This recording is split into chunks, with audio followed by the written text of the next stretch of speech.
you're probably going to feel it first and foremost in your legs and your ability to go out and execute that effort. You're probably going to have a little bit of a higher heart rate. It's going to feel that like higher rate of RPE, right?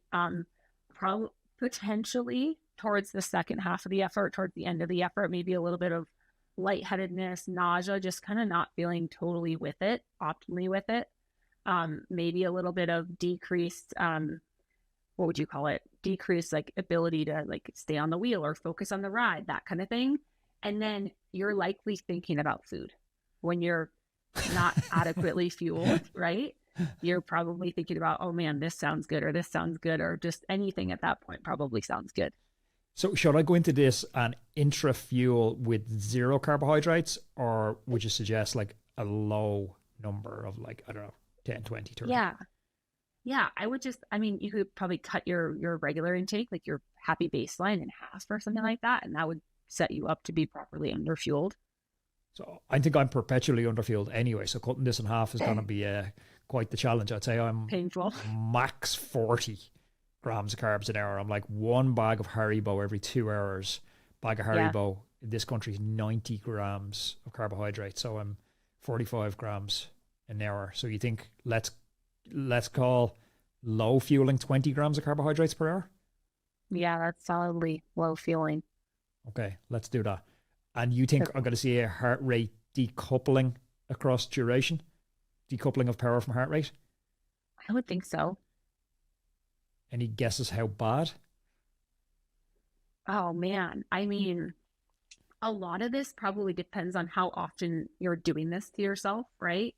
And kind of what your optimal intake is in the first place, right? If you think, Anthony, that you are probably as a baseline not optimally fueled, and then you go into this and you cut kind of your low end in half, even more so, it's probably going to be more significant than if you were coming into this being optimally fueled on a very regular basis, like without a doubt, and then cut that in half. Because my mind, I was going the other way with that. I was like, have I secretly been training for this challenge for the last 10 years? Because I'm under fueling.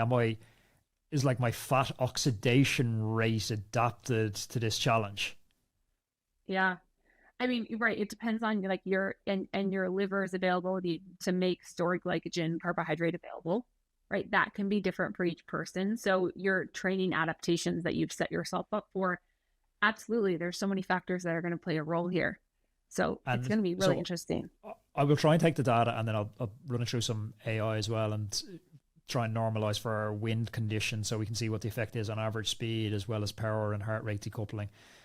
So for we'll call it, I guess, the control, optimum fueling.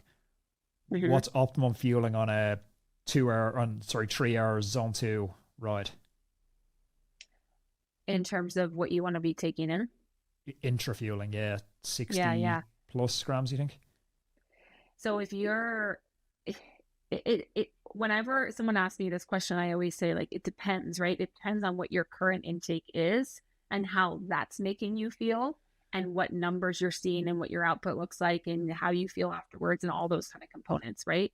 So for you, if you've told me that kind of your like regular is 45 grams of carbohydrates, I'm guessing you're probably, and that you feel like that's a little bit low, I'm guessing you're probably at more like a baseline, like a happy baseline of 60 grams of carbs per hour.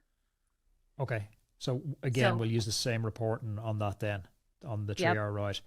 And if we go into overfueled, I guess this is now starting to bring in maybe some performance gains, but am I starting to worry now about GI issues as well? Yeah, totally. So this is a huge topic, right? Is that like more isn't always better. And one of the reasons for that is because your gut is a semi-permeable membrane, right? Water can go into your blood circulation, but it can come from circulation back into your gut. So if you have too much carbohydrate in your gut that your body is not utilizing because it's too much and it doesn't need it, your gut can actually pull water from circulation into your stomach to water down that concentration of carbohydrate because it wants to have equal concentration on both sides. So you might get a little bit of GI upset. You might get that kind of sloshy stomach feeling or that overfull feeling. Yeah, actually, I'm quite prone to that. Like Mm-hmm. in general, if I go out and, the odd time you meet a friend and she's like, do you want to go for pizza? And you'd end up having like a huge carb feed that you've never had. I never feel super Yeah. well after that. Yep. Exactly. So how high should I go with this to really emphasize the point? Should I go up as high as 200? And that would, you'd probably notice that pretty instantly. Like, that would, Okay. that All might right. hurt really Okay. quickly. I mean, what about 120 to 130? Okay. Yeah. 120, 130. Like, I'll do. yeah, what have you done that before? That's the question too. No. No. Yeah. Probably like And it's occasionally in a race, but like not for a long time. right. Yeah, and if this is a zone 2 effort, that's probably significantly more than you need.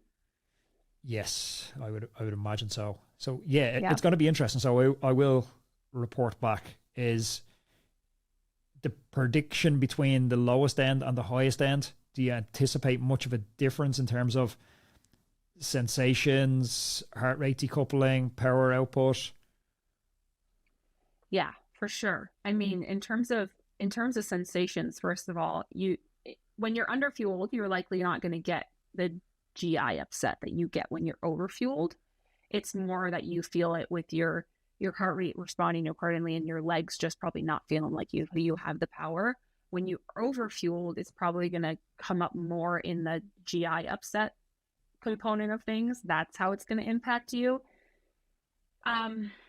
You're probably going to get some flavor fatigue as well. Like nothing is going to sound good as opposed to thinking about food and anything sounding good, in the Yeah. underfueled side of things. With power, when you're overfueled, that's an interesting one, right? Because you have enough to do the work. You have more than enough to do the work, but you're also compromising other systems that are impacting your ability to do the work. Yeah, I often find when I'm overfueled, on the occasion I have overfueled, which is rare, but if I overfueled on the off road, that seems to irritate me more than overfueling on road because there's a extra component of concentration and I'm just kind of distracted by how shit I feel, and I often take Yeah. bad lines, and yeah, it doesn't end well.